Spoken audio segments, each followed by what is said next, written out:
You know that feeling when you're scrolling through social media and everyone seems to have their lives perfectly figured out? The aesthetic morning routines, the effortless outfits, the beautifully curated thoughts. It's like everyone is living their best life and you are just there. Social media makes individuality look so effortless, yet somehow it's harder than ever to actually feel like yourself. A weird mix of inspiration and self doubt. Like one second you're thinking, wow, everyone is so unique and creative. And the next, it's more like, am I even doing life right? Yeah, same. Social media has this funny way of making individuality both a big deal and super tricky to figure out. Think about it. These platforms are all about self expression, right? But at the same time, they're packed with trends and unspoken rules about what cool or relatable looks like. Are we posting or dressing or thinking a certain way because it's truly us? Or are we subconsciously curating ourselves to fit into this online mold? The truth is, these platforms are built for creativity and connection, but they also make us question if we are doing enough, being enough, or standing out enough. It's easy to fall into the trap of thinking that individuality means jumping on every trend or curating your life to look a certain way. But the thing is, individuality isn't about fitting into what's popular, it's about being unapologetically you, even if that doesn't fit the aesthetic at the moment. Real individuality doesn't need a perfect filter or a viral trend. It's found in the little things you do that make you, you. The way you laugh, your quirky hobbies, your unique perspective on life. It's about letting yourself exist authentically, even when the world seems to want a highlight reel. Individuality isn't about standing out for the sake of it.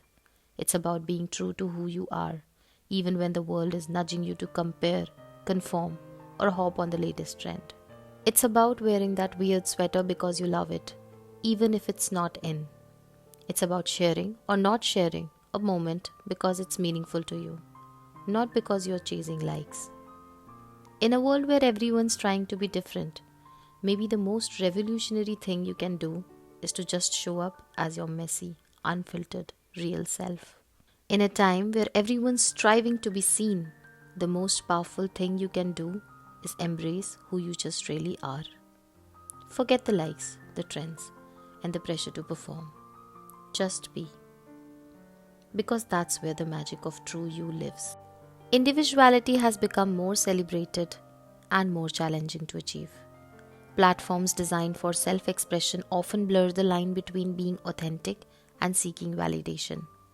The curated lives we see online, the highlight reels of accomplishments, the luxury lifestyles, and perfectly posed moments can make us question our own sense of self. Are we genuinely expressing who we are, or are we molding ourselves to fit into a digital narrative that garners likes and approvals? Ironically, while these platforms amplify the importance of uniqueness, they also encourage conformity. Trends spread like wildfire, and the pressure to participate can make us feel like individuality is just another box to tick, a new trend to follow. Yet, true individuality isn't about being radically different from others. It's about staying grounded in who we are, even when the world nudges us towards comparison and imitation. In today's fast paced, hyper-connected world, the notion of the self feels like a paradox. To preserve our individuality, we must embrace self awareness and intentionality. We need to pause to ask ourselves if I truly value something, or am I just following the crowd? Originality flourishes when we stop performing for the world. In the sea of opinions, we forgot what we were, what we wanted. We have now somehow disrupted the delicate balance between self expression and external validation. It is high time we start assembling fragments of what we believe in, what we feel, and what the world reflects back to us. Amidst all this complexity lies an opportunity. Today's world challenges us to redefine what it means to be true to ourselves, encouraging us to explore deeper layers of identity. embrace contradictions, and find meaning in the chaos. So, who are you in this vast, interconnected mosaic of selfhood? So, let's dive in. There is too much information to know where to start, so most of us never do. Most of us do not remember trying anything after 2019. I haven't. It's something we put off because we can. Think of brains more like sponges in this sense. You take in what you need while you need it, and then squeeze it all out the second it's no longer useful. It's cognitive offloading, or the tendency to rely on things like the internet as a reminder. We might think that memory is something that happens in the head, but increasingly it is becoming something that happens with the help of agents outside the head. Why truly commit something to memory that you can put in an unlabeled notes app or reabsorb with a GPT prompt? And often, because we know this, we only hypothetically learn it to begin with. Bookmarking pages, saving videos for later, which we never really come back to. In a recent research, it was found that 30% of participants who previously consulted the internet failed to even attempt to answer questions from memory. But even if you want to learn something and remember something, then what is worth remembering actually? We break things down to that point where they have now become unrecognizable, even to themselves. And that is why the world is on the verge of its end.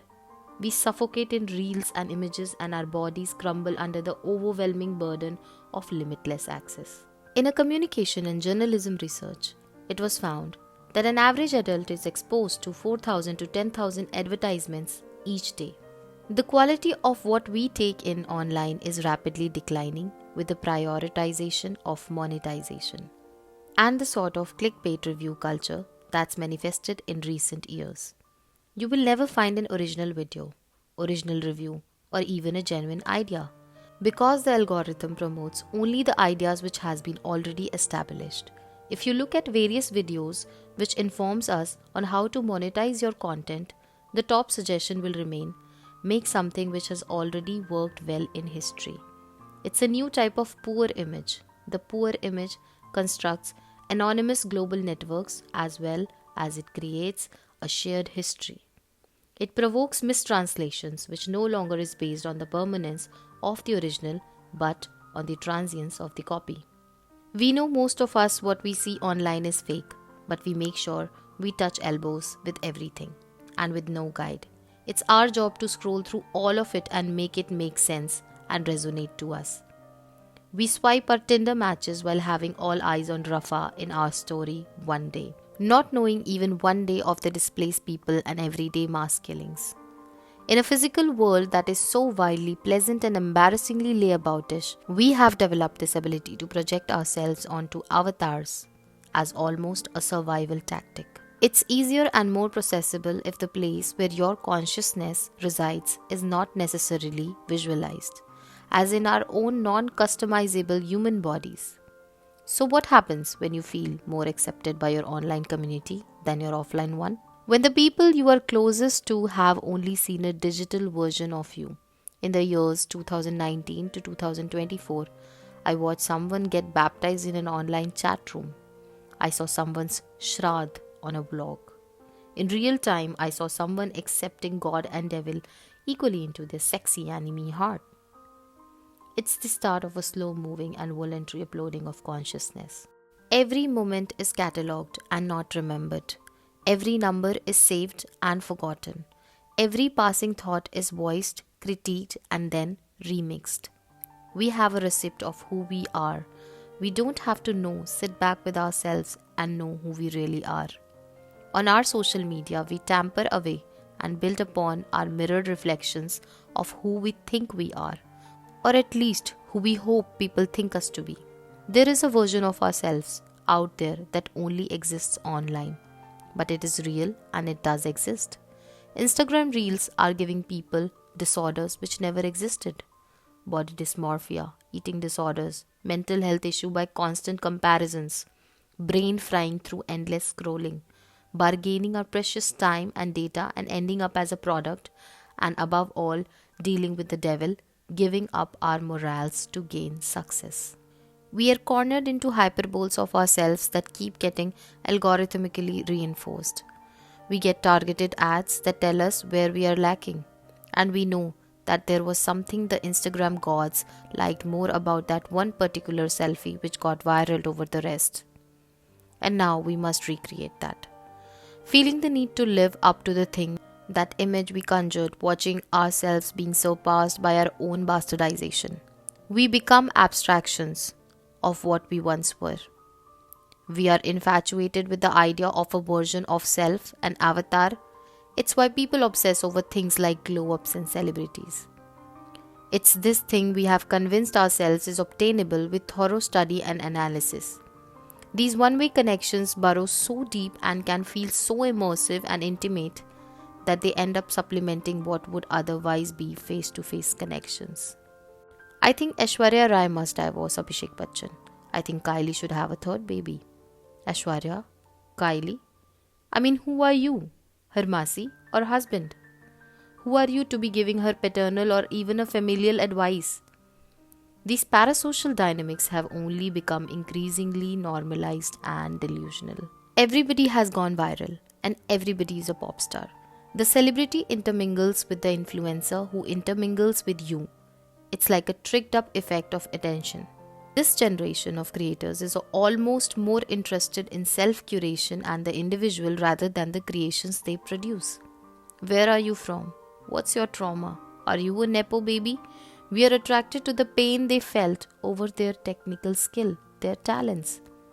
How we can only value the imagery the painter used to depict his mother's suicide, because we know his mother committed suicide, due to which people are now making fake stories to make things sell, unless there is a backstory to it which makes people relate to it.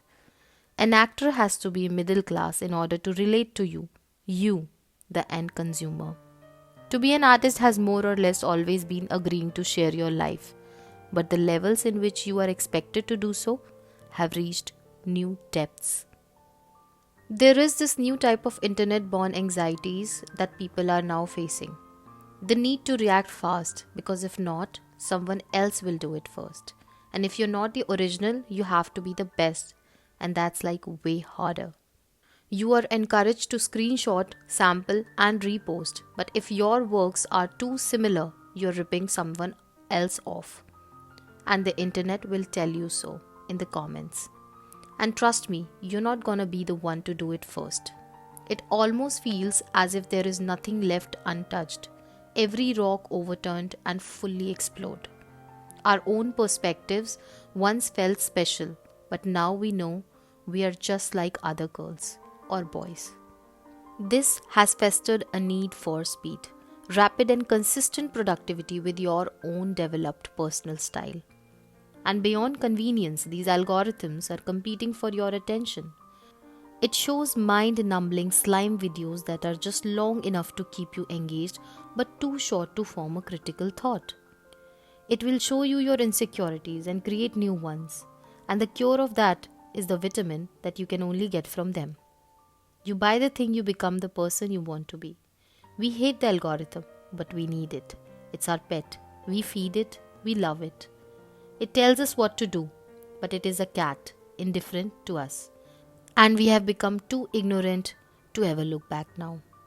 The rise of mental illness is more of a response to an over-designed environment than anything else. Before, you were just alive, you did things and then you died. There was no time to self-mythologize. Now, you know exactly from what angle the world takes you in. Now you are made so aware of just how permanent you are, just how unscrapable your footprint is, and that this version of you will more or less exist forever. But we barely exist to ourselves. We try to blur out the discrepancies, the hiccups, the hormonal zits and industrial rot, and then wonder why we can't compete with AI. We were created in the image of God, and AI was created in the image of us. It's the next evolution. It's the course of nature. It's unavoidable. It's how things persist. If our time has come, then our time has come. And I don't really know if it's our place to stop it. And we won't get to see it. But one day, AI too will create a saving grace that leads to its own demise. But for now, our own realities are bursting at the seams. We have it all. There is nothing left for us to want. We are unsatisfied and overserved all at once. One timeline contaminates the other. It's overbearingly polar. It puckers at its edges and the holes let more than just the light in. But if you are lucky, floating somewhere in these contradictions of existing in both the digital and the physical, you may be able to catch a glimpse of your own fleeting truth.